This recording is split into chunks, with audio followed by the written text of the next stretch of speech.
por aquí con nosotros Juan Ramón Rayo. ¿Qué tal? ¿Cómo estás? ¿Qué tal? ¿Cómo estamos? Buenas tardes. Buenas tardes. Decía esto, ¿no? Que había habido problemas técnicos contigo y que hemos retrasado también un poquito el programa por eso y hablábamos fuera de micros. Digo, bueno, yo problemas con la voz y tú técnicos parece que a veces aparecen zancadillas Sí. en el día a día, pero aquí estamos Eh, al pie del cañón. esperemos que aguante tu voz y mis problemas técnicos hasta que termine este directo. Esperemos. Esa es la vocación.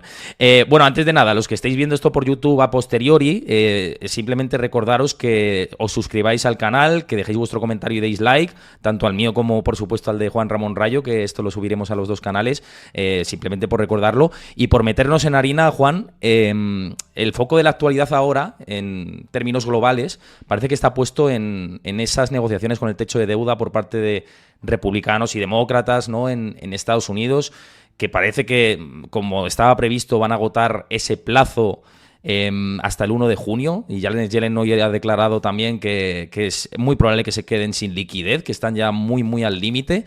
¿Cómo estás viendo todo esto? Porque es verdad que desde fuera parece muy teatro, ¿no? Y los que seguimos la economía nos lo parece, pero ¿hay posibilidad de que se pasen de frenada y que haya algún problema por llevar todo tan al límite?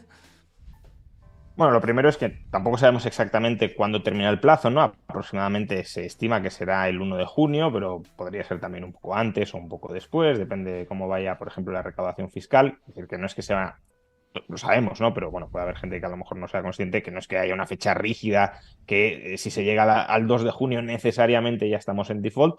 Podría ser así o podría no serlo porque bueno, los ingresos del Tesoro más o menos sabemos cuáles van a ser, pero no con absoluta certeza, ¿no? Eso por un lado. Y por otro, pues, sí, no es la primera vez que sucede esto, ha habido muchas ocasiones en el pasado.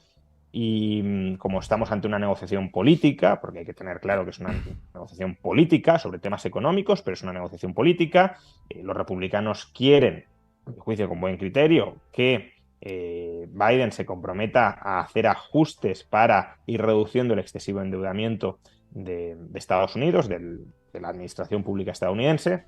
Digo que con buen criterio los republicanos, pero cuando estaba Trump en el poder, que también aumentó extraordinariamente el endeudamiento, ahí no decían nada. Pero bueno, entonces está intentando presionarle para que haga esto y en cambio Biden, su gobierno y sobre todo parte del Partido Demócrata más radicalizado, pues se opone a que ceda ante las pretensiones de los republicanos de recortar el gasto. Entonces están en esa negociación política y claro, cada uno juega las cartas que tiene. Los republicanos juegan la carta de no te voy a levantar el techo de deuda y por tanto, cuando te quedes sin tesorería o declaras el default sobre tus títulos de deuda o dejas de pagar otros gastos que tengas comprometidos como gobierno, pensiones, sueldo de militares, etcétera. Es decir, que no habría por qué dejar de pagar la deuda, se podrían dejar de pagar otras cosas, pero claro, política o socialmente dejas de pagar a los pensionistas y sigues pagando a los bonistas, como que no encaja muy bien, ¿no? Y los demócratas dicen, bueno, pues si vosotros queréis hacer eso, hacedlo, pero yo no voy a ceder y esto va a ser un apocalipsis financiero por vuestra culpa, por vuestra obcecación de querer recortar los gastos futuros. Todo indica que, como en el pasado, bueno, todo parecería indicar que, como en el pasado, a última hora, el farol por ambos lados empezará a decaer y se llegará a una especie de acuerdo, de compromiso por ambas partes, donde se recorte algo el gasto, pero no excesivamente, y los dos puedan hasta cierto punto cantar victoria. Eso es lo que parecería que puede llegar a suceder y lo que ha ocurrido en otras ocasiones. Pero, bueno, siempre está la incógnita de ¿y si esta vez no sucede, qué pasaría, ¿no? Hombre, siendo improbable que haya una suspensión de pagos, probablemente esta sea la vez más probable o menos improbable que eso suceda, porque las posiciones, si lo queremos, templadas de ambos partidos son las mínimas con respecto al pasado, ¿no? Es decir, hay republicanos y demócratas muy radicalizados o muy enrocados, más que radicalizados, que también, que no quieren dar su brazo a torcer de ninguna manera, o eso dicen, más que en otras ocasiones, y por tanto, claro, ese choque de trenes pues puede terminar produciéndose. Y quizá esto es lo que también se está descontando en el mercado de deuda, me refiero, porque los CDS, que son la protección de los seguros Sí. contra impago de la deuda de Estados Unidos, están en máximos desde el 2007. Claro, este tensionamiento se está reflejando casi como nunca en el mercado, ¿no? Sí, por eso. Por eso, a ver, es un tensionamiento, como decíamos antes, político, por riesgo Ujú. político. No es que el Sí, mercado tema que Estados Unidos no va a poder pagar porque claro. no se le va a refinanciar o no va a tener capacidad fiscal suficiente a largo plazo. No, no estamos hablando de eso. Estamos hablando de los políticos se van a conseguir poner de acuerdo para elevar el techo de deuda y, por tanto, para que el Tesoro pueda seguir emitiendo deuda o no. Y bueno, atendiendo al pasado y quizá al sentido común, todo indicaría que sí, pero oye, la probabilidad de que ese desastre ocurra no es cero. Si fuera cero, los CDS no se dispararían, o si fuera cero, no tendríamos esa desconexión, ¿no?, entre el coste de la deuda a corto plazo y el coste de la deuda a mayor plazo. Lo que te está indicando también los tipos de interés a muy corto plazo es, oye, puede terminar habiendo un problema de liquidez por parte del Tesoro, de no poder hacer frente a los pagos de su deuda. Por tanto, hay más riesgo de que no se pague en el corto plazo de que no se pague en el largo plazo, porque en el largo plazo cabe presuponer que sí se Hmm. llegará a algún acuerdo y por tanto que se restablecerá el flujo de pagos. Pero claro, en el corto plazo sí te puedes quedar atrapado si compras deuda estadounidense a muy corto plazo y no llegan de momento a un acuerdo. Entonces eso también se está reflejando ahí. Y insisto, aunque no sea el escenario base, porque muchas veces cuando hablamos de probabilidad parece que hablamos de certezas, ¿no? O tiene que pasar esto o tiene que pasar lo otro. Y justamente la probabilidad la utilizamos como expresión de nuestra ignorancia relativa sobre lo que va a terminar sucediendo. Lo más normal es que suceda una cosa, pero no es del todo descartable que suceda otra. Y cuanto menos descartable sea, pues más probabilidad va teniendo. Y ahora mismo, pues aunque la tesis o la hipótesis mayoritaria de lo que sucederá es que llegarán a un acuerdo, no se puede descartar plenamente que no se llegue a ese acuerdo. No, y además es que es lo que dices, dentro de toda esta gama de posibilidades hay caminos intermedios, ¿no? Incluso que se llega al 1 de junio, se refinancien algunos pagos. También decía Morgan Stanley y Goldman Sachs que el 7 y 8 de junio habría margen incluso no al 1, como decía Yellen, sino que hasta el 7 Claro. u 8. Es decir, que las fechas también pueden moverse en función a cómo vaya todo, ¿no? Hombre, yo sin saberlo, porque no lo sé, entiendo que ellos sí lo saben o si tienen una fecha más o Claro. menos clara, pero bueno, entendiendo la lógica de una negociación, si el gobierno estadounidense quiere asustar a los republicanos y quiere urgirles a que lleguen a un acuerdo, la fecha límite que dará será una fecha temprana, artificialmente temprana. Si, Claro. no va a revelar realmente cuál es la fecha final. Te va a decir, no, el 1 de junio, para que así los otros digan, no, oye, hay que pactar antes. No podemos llegar al 1 de junio y que no se llegue a un acuerdo. Cuando pues, probablemente haya algo más de margen. La cuestión es que aquí ya nos volvemos a mover en suponer lo que el otro supone que supone, ¿no? Entonces, a lo mejor Yellen sabe que es hasta el 7 y los republicanos saben que Yellen les está mintiendo, pero no saben si es hasta el 7, hasta el 10 o hasta el 15. Y a lo Claro. mejor es verdad que es hasta el 7 y temen que, no, bueno, es que tampoco es hasta el 7, sea hasta el 15. Y ahí se pueden pasar de frenada, ¿no? Por no revelar desde un inicio todas sus cartas, que es lógico que en una negociación no se revelen. Por lo tanto, sí, no lo sabemos. Y luego, también es cierto que, como señalas, existen otras opciones que probablemente permitan burlar el techo de deuda y que, bueno, no tendrían por qué implicar un gravísimo deterioro institucional. Y hasta cierto punto Yellen puede jugar con eso, llegado el caso, ¿no? Para intentar alargar algo más el plazo de las negociaciones. Quizá la propuesta más conocida, más sonada, sea la de la moneda de platino del billón europeo, trillón estadounidense de dólares, que es una triquiñuela legal que podría llegar a tener su encaje, aunque es problemático porque lo tendría que aceptar el Tribunal Supremo y el Tribunal Supremo con la actual composición probablemente no lo aceptaría y entonces entraríamos en un conflicto constitucional. Mm. Si el gobierno dice que esto se ha de aceptar y el Tribunal Supremo dice que no, ¿quién prevalece? Entonces, esa opción es delicada, pero hay otras que probablemente el Supremo no tendría por qué objetar, sin ser yo experto. Una opción es la de los supercupones, o sea, los bonos con supercupón. Básicamente, el techo de deuda lo que limita es la emisión de principal, no de intereses. Por tanto, si tú has llegado a un tope máximo de principal, puedes emitir deuda que califique como interés lo que es principal, ¿no? Imaginemos que necesitas emitir 200 de deuda pagando 10 de intereses, ¿no? Que sería un tipo del 5%. Bueno, pues puedes emitir 100 de deuda y decir, no, hasta 210, todo eso son intereses. Con lo cual, refinancias algo que son 200 de principal con algo que es 100, de modo que la deuda, el saldo vivo de la deuda emitida te va bajando con esos bonos de supercupón, ¿no? Eso, en principio, no debería ser problemático. Obviamente es burlar el espíritu de la ley, pero no transgredir propiamente la ley, y se podría hacer. Otra opción sería venderle no deuda pública. La deuda pública no puedes emitir más, sino derechos sobre recaudación fiscal futura a una entidad, ya sea pues, un fondo de titulización de activos o a algún agente en el sector privado, venderle títulos expresos sobre esa recaudación futura que tengan prioridad sobre los títulos de deuda pública futuros. Al final es una especie de pseudotítulo de deuda pública, pero que no computaría en el techo de deuda, ¿no? Es como si vendieras activos de la administración, que también podrían hacerlo, por otro lado, podrían vender activos de la administración para financiarse y eso no sería techo de deuda o no computaría en el techo de deuda.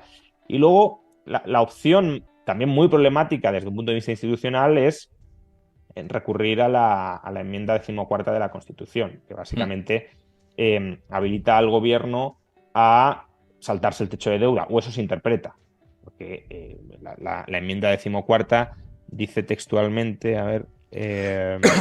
que la validez de la deuda pública de los Estados Unidos autorizada por ley, incluyendo deudas contraídas para el pago de pensiones y recompensas para suprimir insurrecciones o rebeliones, no deberá ser cuestionada.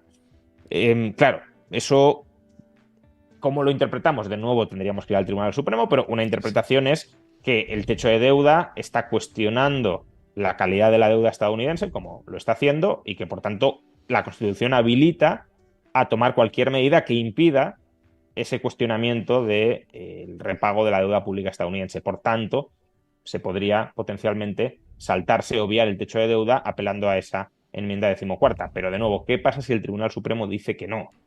O sea, ya tenemos otro conflicto constitucional muy importante. Muy importante, sí. Y de hecho es el camino que hablaban muchos congresistas demócratas. Es decir, oye, Biden tira por la enmienda 14, pero está todo estos litigios que se abrirían y con el Tribunal Constitucional y que puede dilatar todo mucho más y entre medias a ver qué pasa, ¿no? Entonces, bueno, va a ser un jaleo importante. Sí.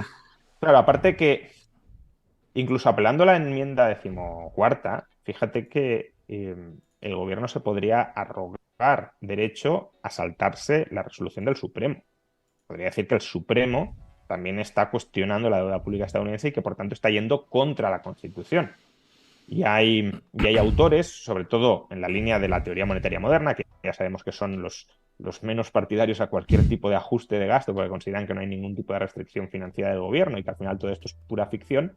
Hay autores, no personas locas, sino gente en sus cuestiones bastante brillante, juristas y economistas, que están abogando incluso porque si el Supremo tumba la legitimidad de la moneda de platino o de la enmienda 14ª, que mande al FBI, al Supremo, y detenga a los magistrados del Supremo por desacatar la Constitución. Es decir, que incluso esta gente está llegando a plantear pues, lo que sería un golpe de Estado, claramente, para no ceder ante el Congreso y si el Supremo se pone del lado del Congreso, atacar el Poder Judicial. Lo digo como indicio de hasta qué punto se puede llegar a recalentar la situación en Estados Unidos si no se llega a un acuerdo. Y por eso también, más allá incluso del colapso o del batacazo económico que sufriríamos por el default, aunque sea un default técnico de las obligaciones de deuda pública estadounidenses, creo que los políticos, si tienen dos dedos de frente sobre cuánto puede llegar a degenerar este asunto, institucional y políticamente, creo que incluso por eso, antes que por la parte económica, pues terminarán llegando a un acuerdo. Si no, también nos indicaría que la calidad institucional de Estados Unidos se ha deteriorado mucho más de lo que suponemos y eso dejaría, yo creo, una huella a medio largo plazo sobre el país, porque estaría dando cuenta de que si hay una crisis no solo superficial o fenoménica sobre, bueno, qué está pasando, ¿no? ¿Es show o realmente las élites estadounidenses están dejando de ser élites y están todas vamos, les falta un hervor? Lo que pondría de manifiesto es que la crisis es mucho más profunda de lo que aparenta lo que vemos por televisión, ¿no? Oye, vamos a, por cambiar un poco de temas, y muchas gracias Sí. a Trader BCN que ha hecho una raid al canal, así que muchísimas gracias, y a todos los que estáis comentando y siguiendo el canal de Twitch, muchísimas gracias también. Otro de los temas era hablar de la situación macro, tanto de Estados Unidos, siguiendo con Estados Unidos, como de Europa. Seguimos teniendo el foco en la inflación y empieza a haber un dilema de si el efecto base quizás se pueda empezar a diluir a partir de estos próximos meses, ya porque es la comparación de, por ejemplo, junio a junio ya empieza quizá a pivotar positivamente, la subyacente está mostrando que ese estancamiento. No sé cómo estás viendo tú esto y además ese descuento, ¿no? De que parece que hemos alcanzado en Estados Unidos el techo de los tipos y en Europa casi, ¿no? Que es por donde están yendo ahora mismo los bancos centrales. Sí, a ver, el efecto base claramente durante la segunda mitad del año, bueno, digo claramente en general, pero sobre todo en economías como la española, muy claramente va a empezar a perjudicar. ¿Por qué? Porque es que en España, entre junio y diciembre del año pasado, no subieron nada los precios, al menos según el IPC. Es decir, hubo estabilidad absoluta de precios, incluso una ligerísima deflación. Por tanto, si no se repite esto, no tiene por qué repetirse, salvo que la economía desacelere bastante, a poco que suban los precios, eso ya empieza a sumar por efecto base en la tasa interanual.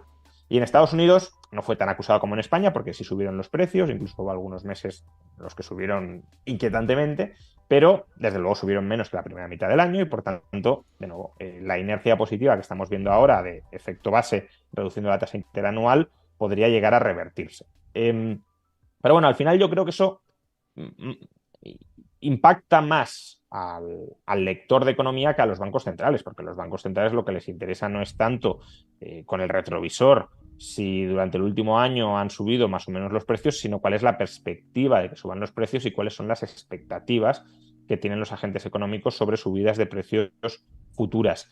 Y claro, los bancos centrales hacen un análisis a futuro sobre qué va a pasar con los precios y tampoco lo saben. Y lo que intentan es calibrar en función de otras variables que sí estamos observando cuál puede ser la dinámica futura de esos precios, si se está enfriando la economía o no se está enfriando. Y claro, lo que estamos viendo es, de momento, y por eso la papeleta de los bancos centrales tampoco es fácil para dejar de apretar bueno, no sé si el acelerador o en este caso el freno, depende de cómo lo interpretemos, de los tipos de interés, que dejar de mantenerlos altos y empezar a bajarlos.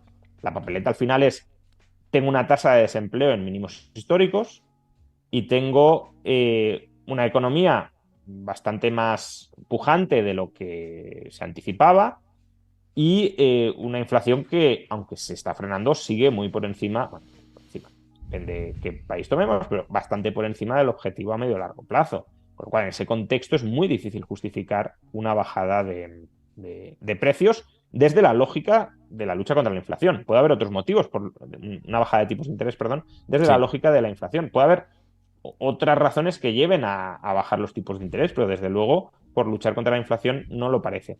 Entonces, yo ahí creo que la cuestión va a estar en si la economía frena importantemente durante los próximos meses o no.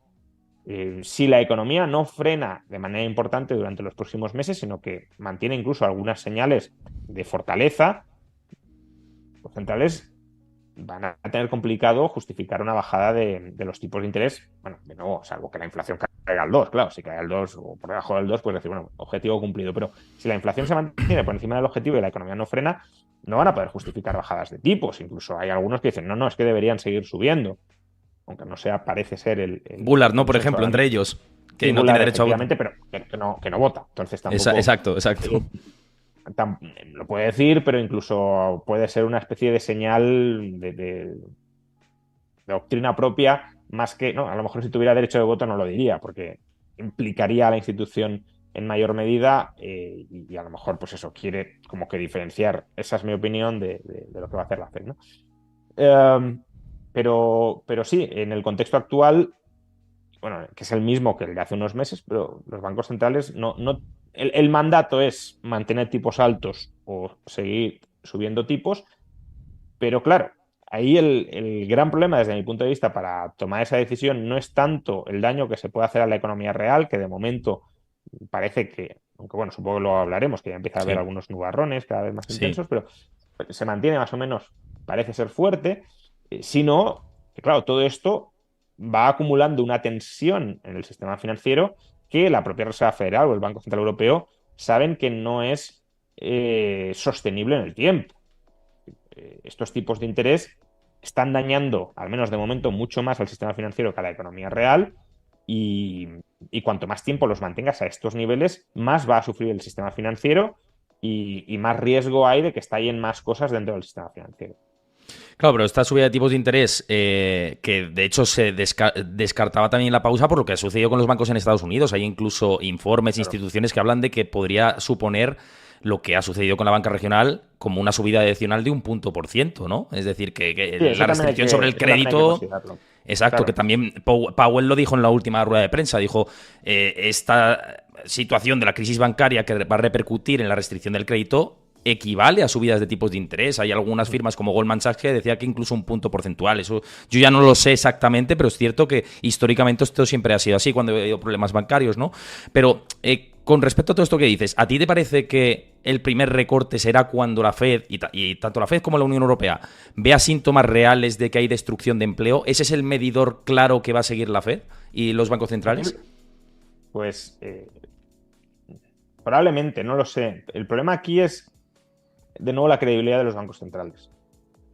La Fed nos ha dicho que no va a bajar tipos este año y que además los mercados están muy equivocados en ese juicio de que, o en esa expectativa de que van a bajar tipos.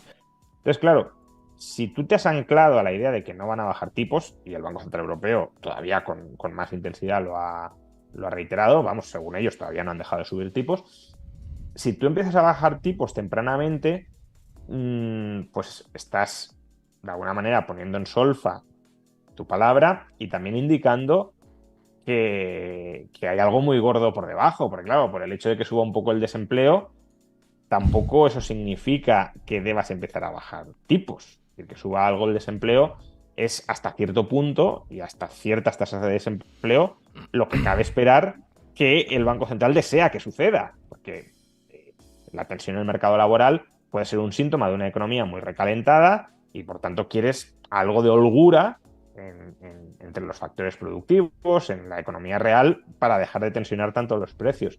Pues claro, si a poco que suba el desempleo ya bajas tipos, pues eso, tu palabra cuánto vale, y dos, a lo mejor tu palabra vale mucho, pero los has bajado porque dices, uy, la que viene detrás, y eso pues, también recalibra, claro, las expectativas del mercado no sobre la senda de tipos, sino sobre la salud de la economía. Entonces, ya digo, es una papeleta complicada porque hasta cierto punto los parámetros con los que nos han dicho que van a actuar no son los parámetros con los que probablemente terminen actuando y por tanto va a haber esa asintonía entre lo que digan y lo que hagan y nuestra interpretación de por qué no se comportan como han dicho que se iban a comportar. Sí, sí, no, totalmente de acuerdo con todo esto. Además, es un debate que yo creo que vamos a mantener durante los próximos meses y que va a agilizarse. Además, por cierto, Adriu Investor, que has dejado una pregunta. Luego, al final del directo, voy a hacer las preguntas, algunas preguntas de las que dejéis por aquí por el chat, así que os invito a que dejéis vuestras preguntas también. Pero en relación con esto que dices y lo que hablabas antes de nubarrones que podemos tener, estamos viendo como el sector manufacturero, tanto en Estados Unidos como en la Unión Europea, es el que más está enfriando. Parece que lo que está aguantando es el servicios directamente, ¿no? Y es lo que está sustentando la economía. Pero ayer, por ejemplo, el índice manufacturero de Richmond, menos 16, esperaba menos 12, me parece. También el ISM de Filadelfia en niveles muy contractivos que no se veían desde el COVID y antes desde el 2008. Parece que la industria es lo que está mostrando más síntomas de esta contracción y los servicios lo que algo está sujetando todo esto. Pero estos indicadores adelantados, como por ejemplo la curva invertida de tipos de interés, incluso la del bono a un mes, y la letra a un mes y el bono a 10 años está invertida, es difícil sortearlo esto, la recesión económica, porque cada vez parece más improbable, pero no llega, ¿no? Y es como que lo hablamos mucho tiempo y no termina por llegar. Sí, a mí la verdad que me ha sorprendido que la economía esté aguantando tanto. Es verdad que también hay una política fiscal que sigue siendo bastante expansiva y eso de alguna manera como que está sosteniendo en parte la actividad, ¿no? Pero o sea, mi impresión es que, no con respecto a España veremos qué sucede, ¿no? Porque va muy... está muy afectada por efectos secundarios de efectos secundarios, por ejemplo, la marcha del turismo, ¿no? Pero mi impresión en Estados Unidos es que la recesión sí tiene que llegar. Al menos todos los indicadores más sólidos que permiten anticipar una recesión han ido girando o se han ido posicionando desde el lado de esa recesión. Pero es cierto y eso también nos debería llevar a revisar algo de nuestras expectativas, que debería haber llegado antes, ¿no? O parecería que tendría que haber llegado antes. Ahora, estos datos que mencionas, que veremos si tienen continuidad en el tiempo, porque una flor no hace primavera, o en este caso un cardo, porque no son buenos datos, yo creo que sí que apuntan en una dirección que es relativamente esperable, ¿no?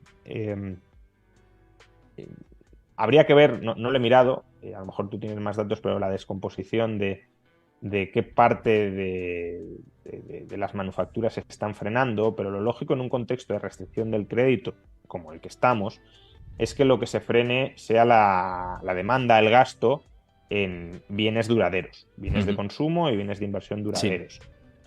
Entonces, esos bienes son típicamente bienes industriales, no servicios.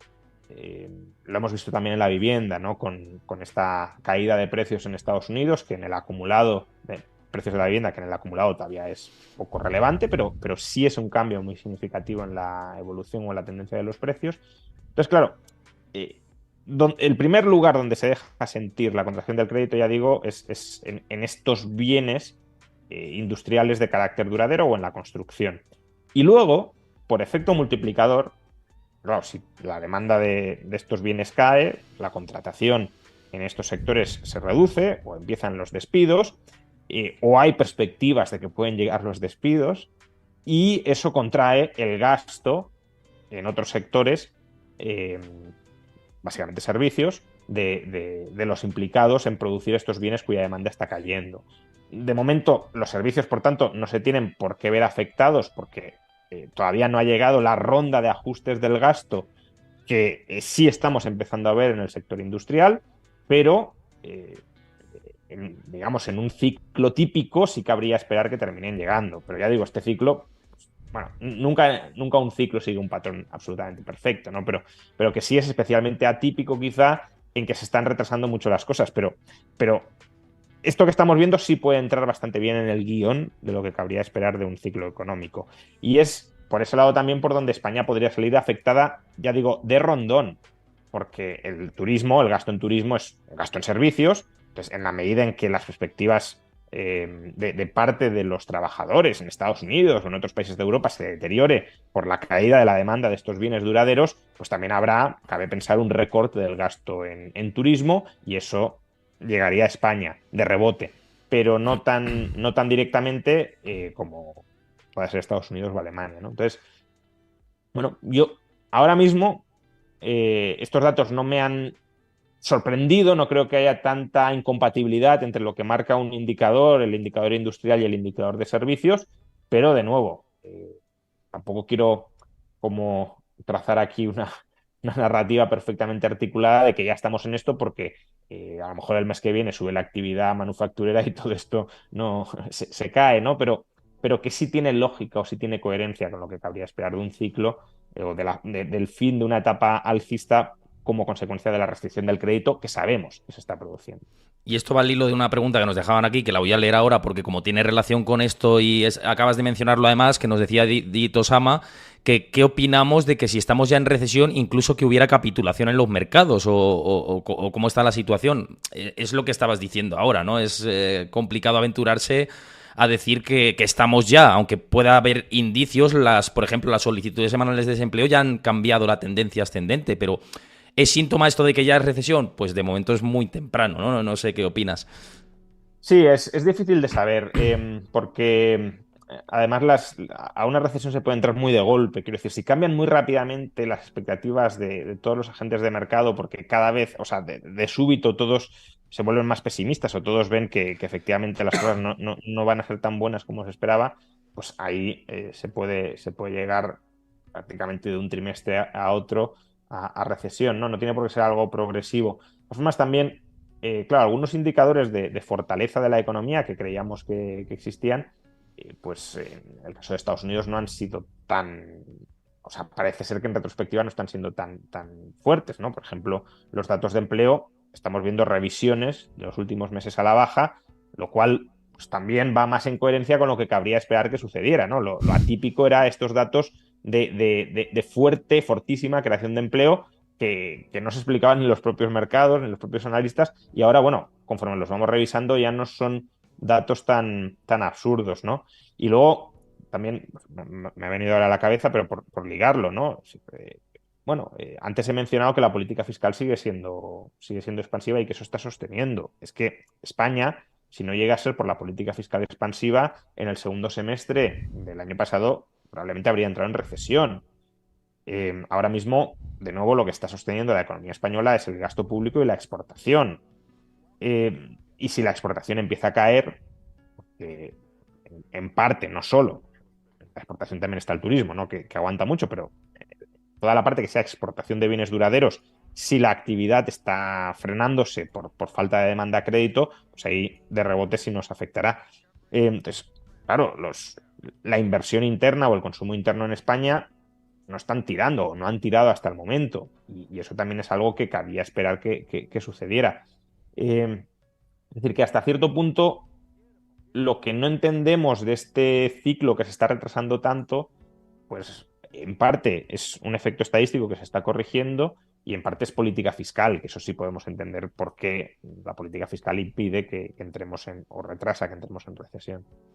Y fíjate, teniendo en cuenta todo este ciclo, lo que estamos viendo es que muchos inversores sí que están apostando por ese cambio, ¿no? de ciclo. Lo estamos viendo con los movimientos en oro, en Bitcoin, entrada muy fuerte en fondos del mercado monetario, en renta fija, Claro. en depósitos también. Y aprovechando que hablamos de depósitos y que comento depósitos, deciros que, por ejemplo, Freedom24, que es patrocinador de este espacio, tiene un depósito al 2,5% en euros anual, con un mínimo de 150 euros y sin máximo, para que metáis vuestro dinero, un 2,5% teniendo en cuenta el entorno de inflación que tenemos. Ahí os pasa ahora, Chris, por ahí por el chat el enlace para que pinchéis y lo veáis.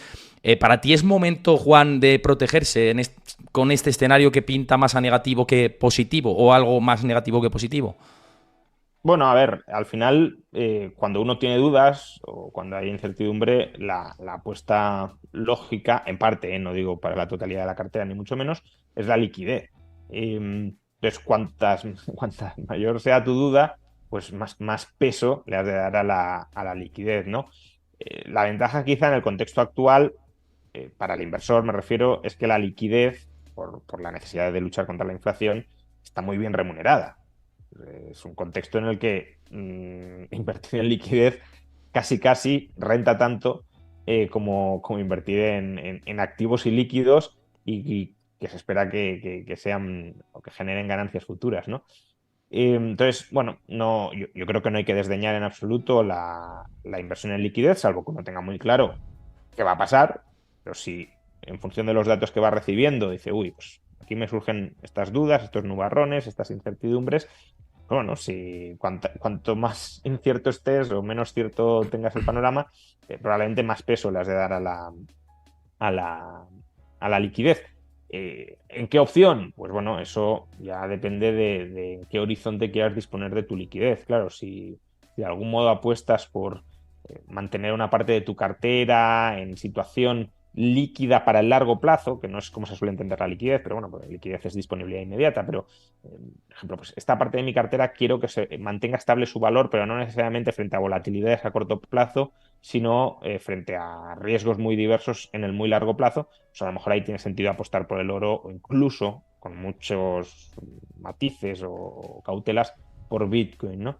Ahora, si uno quiere tener liquidez para tener la disponibilidad inmediata. Por ejemplo, si hay una corrección muy fuerte en el mercado bursátil, poder entrar a comprar, pues tiene más sentido un fondo monetario o depósitos de ciertos bancos o de ciertas entidades financieras que no estén atrapadas. Ese es el problema de muchos bancos, España, por ejemplo, o en Estados Unidos, motivo por el cual están ofreciendo una remuneración escasa, ¿no? Que es que están atrapados en inversiones a largo plazo que han hecho en un entorno de tipos de interés muy bajos y por tanto tampoco pueden remunerar demasiado el pasivo sin deteriorar su cuenta de resultados. Pero bueno, hay otras entidades que no están tan atrapados en esa, o que no están atrapados en esas inversiones de largo plazo y que por tanto como un fondo monetario a día de hoy, pues oye, si yo invierto a corto, la remuneración de las inversiones a corto ha subido y yo le pido a la gente que me financie vía un depósito para invertir en esos pasivos, por ejemplo, deuda pública a corto plazo, que está ofreciendo unos tipos muy altos. Por tanto, tú me financias a mí, yo invierto en estos pasivos y compartimos en parte la rentabilidad. Bueno, pues creo que tiene bastante sentido hacerlo a través de una entidad financiera o hacerlo directamente comprando esos activos o a través de un fondo monetario o de opciones similares, pero sí, si uno tiene incertidumbre, pues liquidez y liquidez en entidades que cuiden su liquidez, no en entidades que la deterioren, claro. No, desde luego, y por eso decía yo la alternativa de Freedom 24, ¿no? Con esta D-Count, que no he dicho el nombre, la cuenta tenéis ahí la información y el disclaimer, que hay que decir el disclaimer y os lo ha puesto por ahí por el chat Chris, para pues eso, que le echéis un ojo y que en un entorno en el que la inflación nos va comiendo los ahorros, pues es una alternativa tener parte de nuestra liquidez rindiendo algo y no perdiendo valor en la cuenta, porque cada vez va perdiendo más valor y lo que decía Juan, ¿no? De los bancos que lo están remunerando muy poco. Claro, Oye, es Juan, que, sí, pues sí, claro, perdón. tenerlo en un banco o en muchos bancos españoles, claro, también te da liquidez, pero como tú dices, es una liquidez no remunerada o muy escasamente remunerada y que la inflación lo va devorando. En cambio, otras entidades que tengan músculo financiero propio por su mejor posición financiera para ofrecer tipos más altos, pues te permite combinar esa liquidez con una remuneración, bueno, hombre, no extraordinaria, pero sí, desde luego más decente que la que ofrecen muchas entidades financieras. Oye, volviendo a lo de antes, que quería preguntarte por un tema, sobre todo porque yo he estado en Estados Unidos, mis seguidores lo saben, por aquí durante más de 2 semanas, he estado por allí trabajando y bueno, reuniéndome con gestores, con gente de la banca de inversión, con traders de Wall Street y demás. Y la conclusión, principalmente de los expertos de la banca de inversión y gestores y demás, es que les preocupa el mercado del crédito y en especial el real estate comercial. Ahí tú ves que pueden saltar un poco, volviendo al tema de la recesión y de los indicadores que nos pueden señalar, como que es un espacio que tenemos que vigilar claramente, el real estate comercial. Sí, bueno, se viene hablando ya desde hace meses de ese riesgo potencial, ¿no? Tiene lógica que sea un foco de riesgo, aunque también hay que tener en cuenta que muchas veces en las crisis lo que estalla no suele ser aquello que está más vigilado, ¿no? Sino aquello que ha pasado desapercibido y precisamente porque ha pasado desapercibido, pues ha llegado a una situación explosiva. Pero bueno, tiene sentido que el real estate comercial sufra por algunas razones que ya hemos mencionado.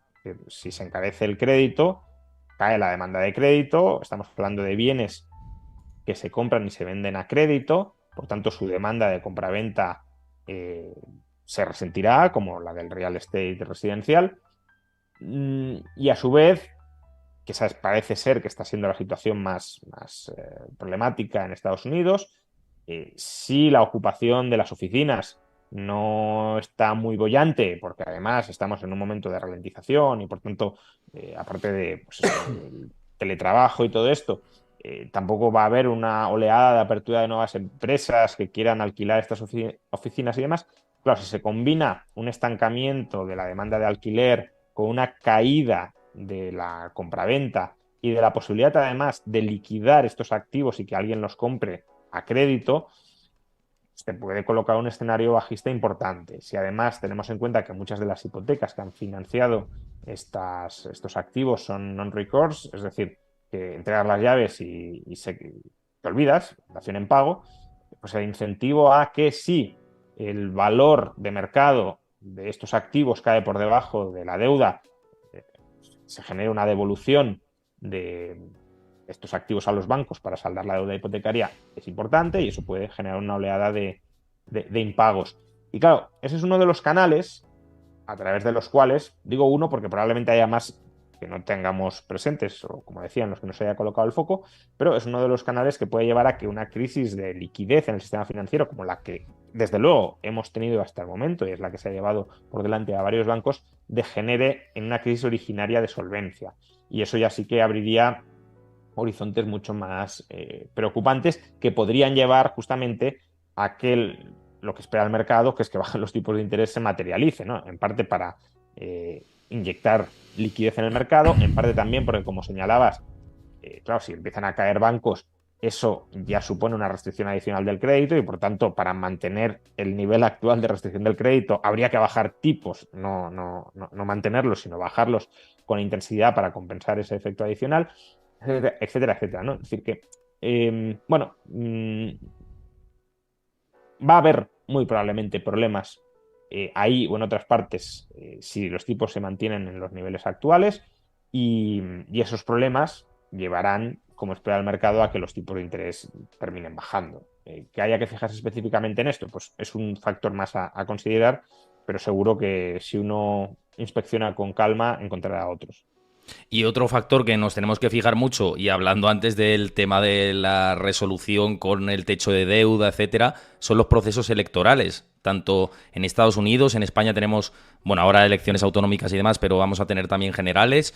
¿Cómo puede influir esto también en las dinámicas de la economía, etcétera, ¿no? Porque, por ejemplo, en Estados Unidos, por poner un ejemplo, se ha tirado de reservas estratégicas de petróleo durante todo este tiempo para artificialmente mantener el precio de la gasolina a la baja, ¿no? ¿Cómo Claro. seguirán estas medidas cuando se levanten? ¿Cómo puede reaccionar el mercado? ¿No? Porque hay muchos debates abiertos en esta línea. Sí, bueno, a ver, en el caso de España, yo creo que la influencia tanto en el panorama global como incluso la que podamos tener dentro es relativamente limitada. Al final, ha habido mucho electoralismo en España durante los últimos meses, con promesas dirigidas claramente a comprar o retener el voto, pero bueno, esto se ha podido hacer porque Bruselas lo ha consentido, porque Bruselas mantiene suspendidas las reglas fiscales. A partir del año que viene las reglas fiscales volverán a estar en vigor. Ya estamos escuchando mensajes de, bueno, pues, por ejemplo, hoy mismo lo publicaban los medios de comunicación, ¿no? Incluso los afines al gobierno, que la Comisión Europea le ha exigido a España que el ahorro fiscal derivado de la puesta, de la finalización de las medidas anticrisis que están ahora en marcha, que no se reconvierta en gasto para otras medidas anticrisis o en gasto estructural, sino que vaya a reducir el déficit. Entonces, este tipo de planteamientos los iremos viendo, pero claro, los iremos viendo porque parece ser que Bruselas va a empezar a ponerse un pelín seria, tampoco mucho, pero un pelín seria, con lo cual le empieza a meter un corsé a los políticos españoles y al resto de políticos europeos. El problema es que ese corsé no estaba hasta la fecha y claro, si tú dices, oye, pues aquí os podéis endeudar, que no pasa nada, no os voy a decir nada, y además el Banco Central Europeo más o menos está ahí cuidando vuestra deuda, pues es que aunque no hubiese habido una necesidad electoralista en ciernes, políticos lo habrían hecho. Ya digo, los procesos electorales creo que aquí van a influir o sea, de manera significativa, me refiero. Obviamente en el margen puede influir, pero con empaque creo que van a influir relativamente poco porque nuestra soberanía a la hora de generar influencia es limitada tanto por nuestro peso relativo cuanto porque nos ponen deberes o reglas desde fuera. Uh-huh. Y un poco siguiendo con... Antes hemos hablado de qué, digamos, indicadores mirar o adelantados o de momento Ujú. de cómo está la economía real para ver la recesión económica.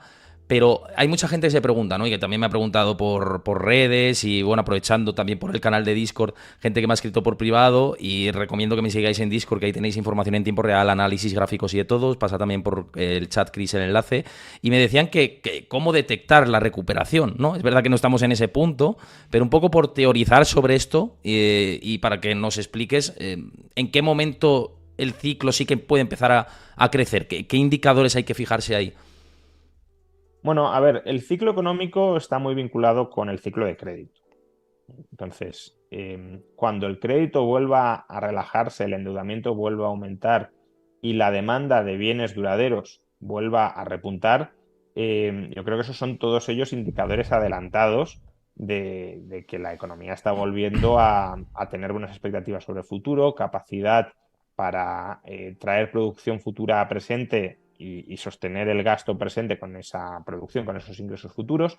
Pero claro, eso tiene que hacerse en un entorno de financiación saneada, si lo queremos. Es decir, con una curva de tipos, por ejemplo, que no esté invertida, sino que tenga una forma normal. Ahora mismo yo creo que no estamos en eso.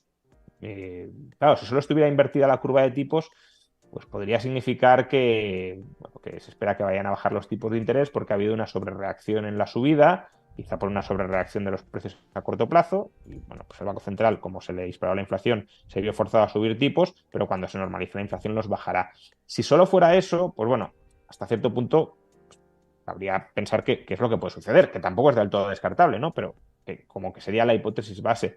Pero es que, claro, si mezclamos o si juntamos esa inversión de la curva que indica tensionamiento de liquidez con, bueno, crisis financiera que se está viviendo, con tensionamiento de la economía real, ¿no? Los famosos cuellos de botella, y con una caída de la demanda, lo comentábamos antes, de bienes duraderos, ahora mismo no estamos en esas. Es decir, yo creo que estamos más bien, o todo indica, o bueno, no sé si todo, pero muchas cosas indican que estamos ante el final de una etapa expansiva y la entrada en una fase recesiva que ante la posibilidad de entrar en una de recuperación. Pero bueno, ¿cómo detectar la de recuperación? Pues invirtiendo todos estos indicadores que ahora mismo nos indican que estamos en una recesiva, ¿no?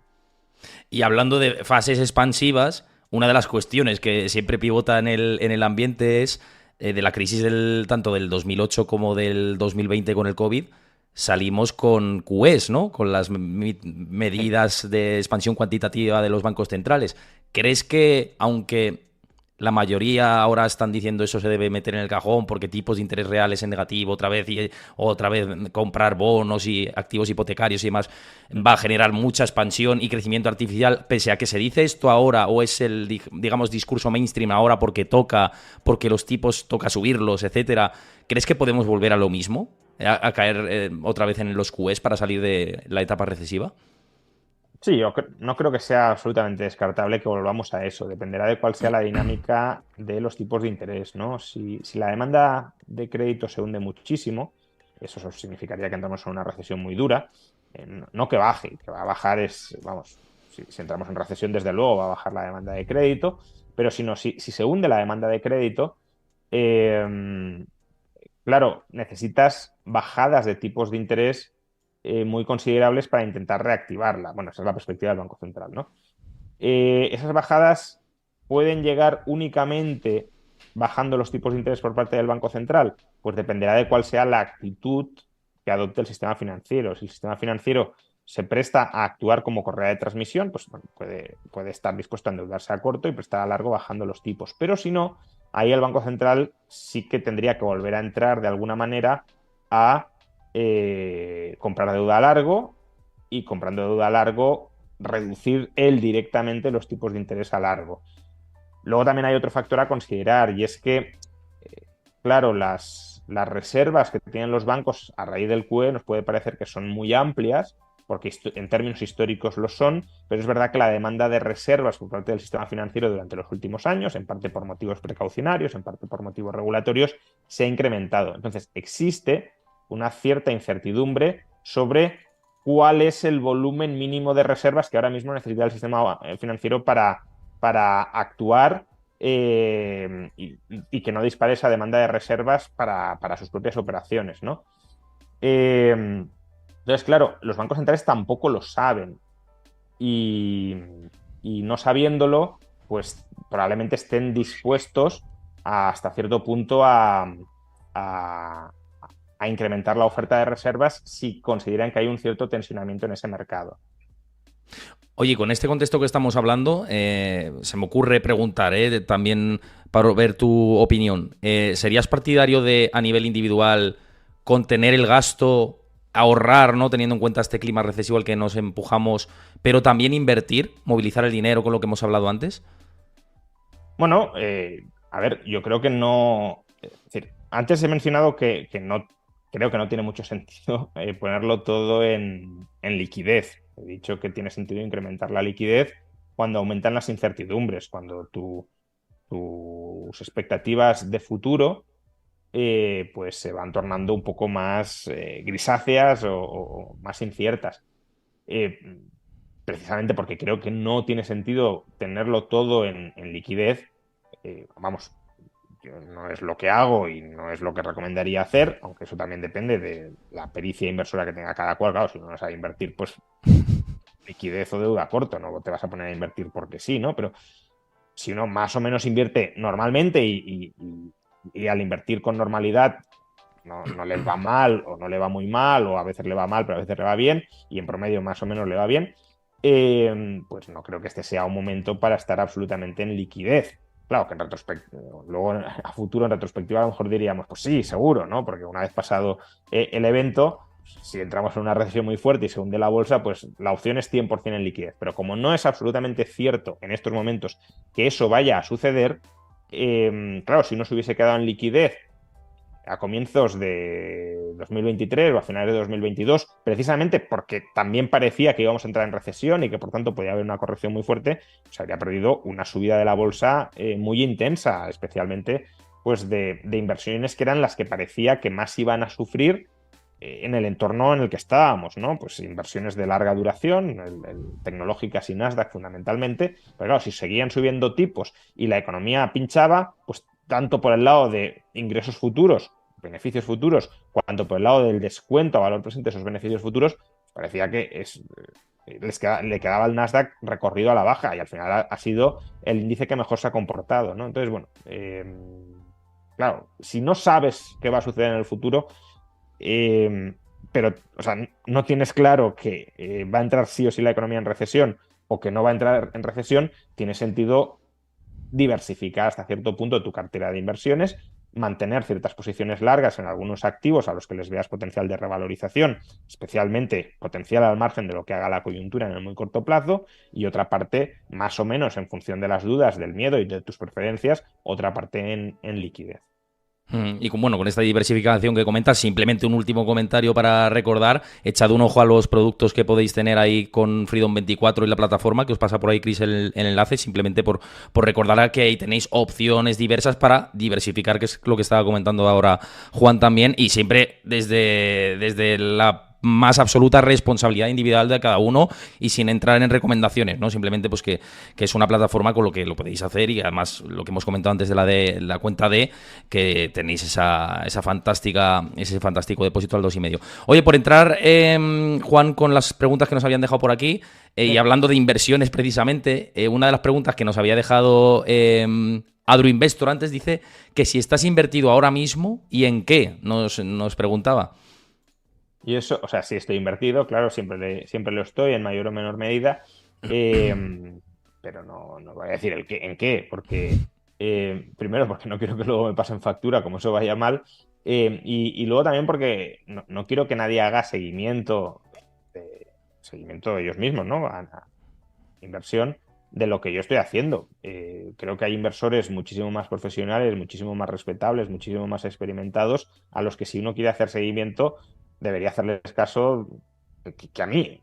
Y en todo caso, pues bueno, como teórico de la economía y como hasta cierto punto analista de mercados, analizando o aplicando esa teoría, pues bueno, pues si uno me quiere escuchar y más o menos conformarse una cierta visión de los hechos, a partir de ahí, pues creo que tiene o puede tener cierto sentido, también escuchando mucha otra gente, ¿eh? Pero bueno, que puede ser una opinión a tener en cuenta. Ahora, como inversor, no soy un inversor profesional y por tanto no quiero decir, oye, yo invierto en esto. Y si uno dice, pues me gustan tus análisis macro, pues voy a invertir también en esto. No tiene nada que ver. Entonces, prefiero evitar cualquier riesgo y responsabilizarme de posibles pérdidas de otras personas porque además es que también lo que invierta yo depende de mis necesidades financieras personales, que no tienen por qué ser las de otra persona, incluso de cómo me siento cómodo yo invirtiendo, aunque a lo mejor no sea la mejor forma de invertir para maximizar la rentabilidad, no sé, depende de muchos elementos que no son trasladables a terceras personas y por eso no me gusta revelar estoy invertido en esto, que estoy invertido en lo otro. Bueno, ha entrado una pregunta un poco técnica de la plata, la voy a leer y si se puede hacer o si sabes contestarla perfecto y si no, pues no pasa nada, pero por hacer caso a No Doropou, que además... soy, o sea, la plata entiendo algo como activo monetario, algo y tampoco es que sea un experto ni mucho menos, pero ya del mercado de la plata, pues poco, pero bueno, adelante. No, total, y además, bueno, sí que hablaba con relación de tema macro por el papel que Ah, bueno. tiene mundial en la industria fotovoltaica, ¿no? Y dice que habría que destinar el 70% de la minería a este sector y a la fabricación de baterías de coches eléctricos. Y dice ¿qué creéis más complicado? ¿Que no se cumpla el objetivo del 2030 Ah, o que la plata a largo plazo se dispare de precio si hay ese objetivo de demanda?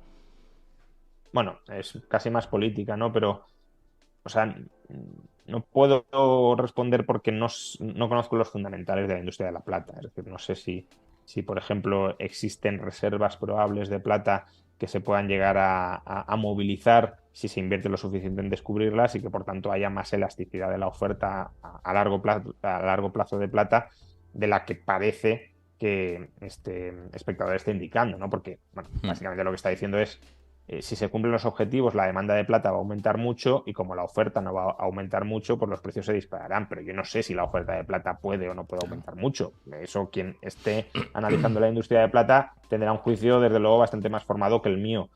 Ahora, que los gobiernos van a gastar o van a destinar muchos recursos a cumplir estos objetivos, eso sí, y que por tanto la demanda de todos estos minerales que son no solo la plata, que son necesarios para esa transición energética, su demanda va a aumentar, pues eso yo creo que es evidente. Pero de nuevo, que aumente la demanda no implica necesariamente que aumente o que aumente muchísimo el precio, porque algunos de ellos, o todos, no lo sé, habría que ver caso por caso, pero hay margen para aumentar la oferta. Entonces, si aumenta la oferta, aunque aquí también nos metemos ya en otros temas de para aumentar la oferta hace falta energía y si no hay acceso barato a la energía por la restricción del acceso a los combustibles fósiles o al agotamiento, lo que queramos, pues la energía será más cara y si la energía es más cara, el coste de extracción también lo será y si el coste de extracción es más alto, pues aunque aumente la oferta, la aumentará a precios más altos.